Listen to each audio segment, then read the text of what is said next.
आप जब संविधान रचयिता बाबा भीमराव अम्बेडकर की जयंती के दिन उनकी शोभा यात्रा नहीं निकलने देंगे? भाई उनके लोग क्या, उनके तो पूरा देश मनाता है बाबा साहेब भीमराव अम्बेडकर की जयंती को। आप उसको अपने गांव के आगे से ठाकुर समाज नहीं निकलने देगा, या अन्य लोगों के भड़काने पे उनको आगे नहीं बढ़ने देगा, और वहाँ पर लाठियाँ और डंडे लेकर खड़ा हो जाएगा। उन्होंने काफ़ी रिक्वेस्ट करी है, जो भी बाबा साहेब में जो आदमी विश्वास रखता है, जो बाबा साहेब की जयंती में थे, सिर्फ वो थोड़ी थे कि जाटअप को आप मुद्दा बना रहे हो, उसमें तो सभी थे, दलित पिछड़े सभी समाज के लोग थे हैं, और उसमें मुस्लिम भी थे और सभी जातियाँ थी उसमें। उसके बावजूद जो अनादर करा बाबा साहेब की जयंती का, इन्होंने कहा भाई इधर से बाबा साहेब की जयंती नहीं जाएगी, है ये तुम्हारा भगवान है, अपने गाँव में घुमाओ, है हमारा तो फिर वहीं तो बात हो गई ख़राब। तो उन्होंने कहा भाई ठीक है, आप आगे से आपकी कलश यात्रा आती है, हम भी नहीं आने देंगे। तो वही कहानी हुई कि उन्होंने कहा कि हम तुम्हारे गांव में घुसेंगे नहीं, और ज़बरदस्ती जोर ज़बरदस्ती से इन्होंने कलश यात्रा निकाली, और महिलाओं को लेकर पाखंडवादी व्यवस्था से इनको गालियां दे रहे थे, दलितों को बाबा साहेब के खिलाफ अपशब्द कह रहे थे। तो कहीं ना कहीं वो बेचारे वैसे ही दबे कुचले आदमी हैं, वो किसी से लड़ते हैं नहीं, और जब बाबा साहेब के खिलाफ कोई बोलेगा या गाली गलौज करेगा तो मुझे लगता है वहाँ कहीं भी सब्र की सीमा नहीं रहती है। तो पूरा गांव उठ खड़ा हुआ और उन्होंने कहा भाई हम कलश यात्रा नहीं निकलने देंगे, आपने हमारे बाबा भीमराव अम्बेडकर की जयंती के दिन हमारी यात्रा नहीं निकलने दी थी, हाँ हम जयंती मना रहे थे, आपने हमें मनाने नहीं दी, तो वो हमारे भगवान को आपने नहीं जाने दिया, तो आपके मटके में बैठा हुआ भगवान ये कैसे गुजर जाएगा यहाँ से? यहाँ से जब भी गुजरेगा फिर भाई जो भी होगा देखा जाएगा। तो जब मान सम्मान और स्वाभिमान की बात आती है तो कहीं ना कहीं आदमी अड़ता है, चाहे गरीब आदमी हो। तो जब किसी के मान सम्मान को आहत होती है तो वो सामने खड़ा हो जाता है। ठाकुर ये कह रहे हैं ना इनके पास परमिशन नहीं थी ना 14 अप्रैल को देगी। काहे की पर तो ठाकुर कौन है? आपसे बताओ ना, जो गांव में बैठे थे क्या वो IPS IAS अफसर थे, कलेक्टर थे, कौन थे? और गांव में कितने लोग परमिशन रहते हैं? गांव में यात्राओं को लेकर कितने परमिशन लेते हैं? कोई नहीं लेता। और फिर कोई कुछ गुंडागर्दी कर रहे थे, कोई जगह रोक रहे थे, वो तो यात्रा वो तो जा ही रही थी। वो तो दुनिया को बता के 14 अप्रैल पूरे देश में क्या विश्व में मनाई जाती है, तो गांव क्या विशेष हो गया या तुमसे परमिशन लेनी पड़ेगी?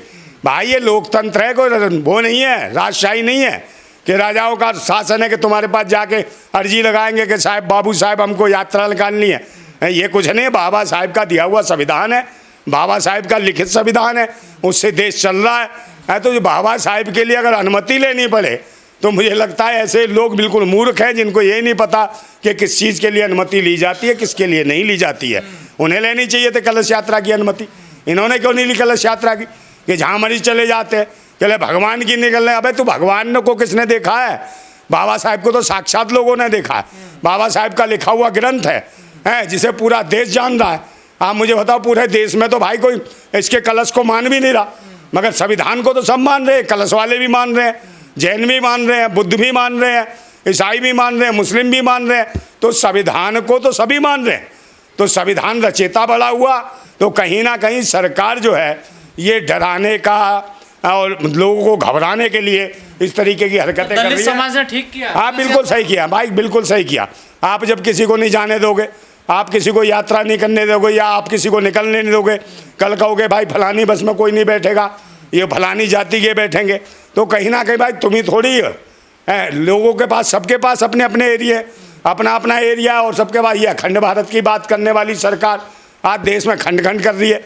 कहीं जाति के नाम पे, कहीं धर्म के नाम पे, कहीं भाषा के नाम पे, कहीं क्षेत्र के नाम पे, जिस प्रकार के बंटवारे हो रहे हैं, इसका मतलब उत्तर प्रदेश की सरकार निष्क्रिय है और एटा का प्रशासन भी निष्क्रिय है। जो इस प्रकार की हरकतें हुई, बाबा साहेब की जो जयंती रुकवाई गई, और उसका जो परिणाम स्वरूप ये हुआ कि उन्होंने भी कहा कि भाई आपने हमारे भगवान को रोका, बाबा साहेब को, हमने आपके कलश में मटके में बैठे हुए भगवान को रोक दिया, अब जो करना हो कर लो। पर ठाकुर ये कह रहे हैं ना, ये बाबा साहब की जयंती तो पहली बार निकल रही थी, लेकिन जो कलश यात्रा वो तो परंपरा है हमारी। तो परंपरा में तो क्या है, परंपराओं में तो बहुत कुछ था। तो भाई भारत का संविधान जो इतिहास रचा बाबा भीमराव अम्बेडकर ने, तो उनकी जयंती तो हर एक लोग मना रहे।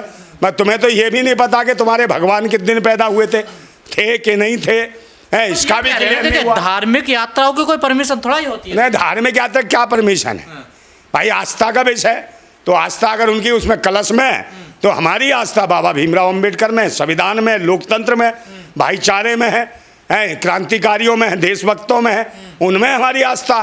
तो इसके लिए हमें परमिशन की जरूरत थोड़ी है।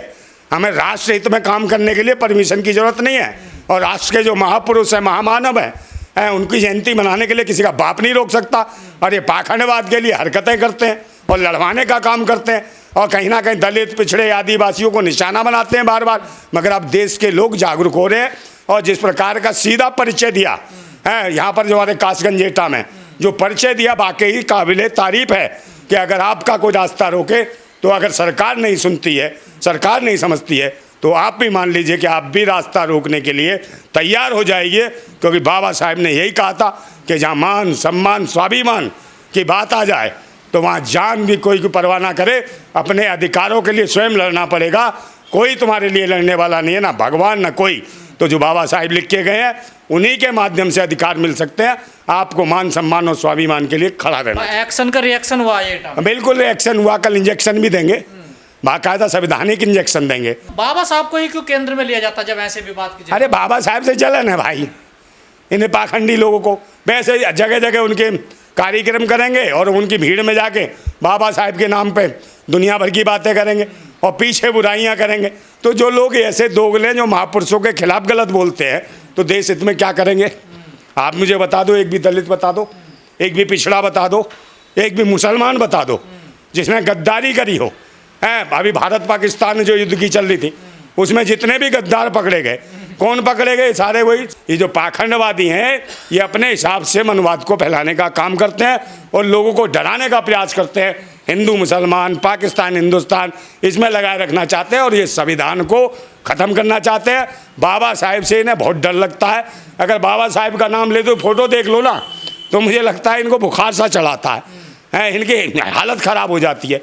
इनके पास कोई तार्किक बात नहीं रहती। फिर बाबा साहब अनिल मिश्रा ये कह रहे हैं जो ग्वालियर हाई कोर्ट के एडवोकेट हैं, जहां मूर्ति को लेकर विवाद चल रहा है, कि बाबा साहब ने संविधान लिखा ही नहीं है। देखिए, जब उसे खुद नहीं पता, बाबा साहब तो मूल निवासी थे तो उन्हें पता अपने देश के बारे में। और जो मूल निवासी हैं अपने महापुरुष के बारे में बात करेंगे। ये जब भारत का है नहीं तो भारत से प्यार क्या होगा इसका? एक और विदेशी है, यूरेशिया से आए, आर्थिक नागरिक है। देखिए, अरे नागरिक है तो क्या मानसिकता तो भाई संविधान इनको भाई हमारे दयादान पे पलते हैं और हमें ही आंखें दिखाते हैं। आप मुझे बताओ ये क्या विशेष है? कहीं पर भी इनमें न्यायिक चरित्र नहीं होता। आप मुझे बता दो, जुडिशरी में सब लोग ये बैठे सारे घुसे पड़े हैं और जो सरकारी जो मशीनरी है, जो चाहे विद्यालय उनको बंद कराने का काम कर रहे हैं। ये चाहते हैं कि भाई प्राइवेटीकरण हो, उनके मालिक ये बने रहें और ताकि दलित पिछड़ों के बच्चे पढ़ लिख ना पाएँ, अंधविश्वास में पड़े रहें। कोई और बाबा साहेब की तरह ना निकल आए कि एक बाबा साहेब ने इनके सारे भगवानों की नसबंदी कर दी है। एक पैदा नहीं होता, कहीं दूसरा और कोई बाबा साहेब निकल गया। इन्हें डर लगता है। बाबा साहेब को देख के इनकी हवा खराब हो जाती है, टाइट हो जाते हैं, परेशान हो जाते हैं। डरते हैं बाबा साहब? हाँ बिल्कुल डरते हैं भाई। हमारे लोगों ने, भारत के लोगों ने कभी विरोध नहीं करा। कहीं भी मनु की वो मूर्ति लगा दें, वहाँ जयपुर हाई कोर्ट में लगा दी थी, है कहीं भी लगा दें, किसी ने कोई विरोध नहीं करा। और जबकि खुद जो चीफ जस्टिस था उसने अनुमति दी कि बाबा साहेब की लगाइए, हाँ हाई कोर्ट में मूर्ति लगाइए, सबको संवैधानिक तरीके से सब कुछ, शासन प्रशासन सब साथ था। उसके बाद ये मिश्रा इन्हें ही परेशानी है क्योंकि पाखंड के नाम पे दुकान यही चलाते हैं, धर्म के नाम पे धंधा ये करते हैं, तार्किक बात कर नहीं सकते, सामाजिक स्तर पे खड़े नहीं हो सकते, खुद भीख मांग के खाते और दूसरों को भिखारी बताते हैं। देश में बताइए कौन दलित पिछड़ा जो भीख मांगता है, दान मांगता है? दान आज भी मांगते हैं। 10-10 कोठियाँ बनाने के बाद दान चाहिए, मगर उसका नाम बदल लेंगे, दक्षिणा चाहिए। हमारे महापुरुषों बाबा भीमराव अम्बेडकर के खिलाफ अगर बोलोगे पूरा देश बर्दाश्त नहीं करेगा।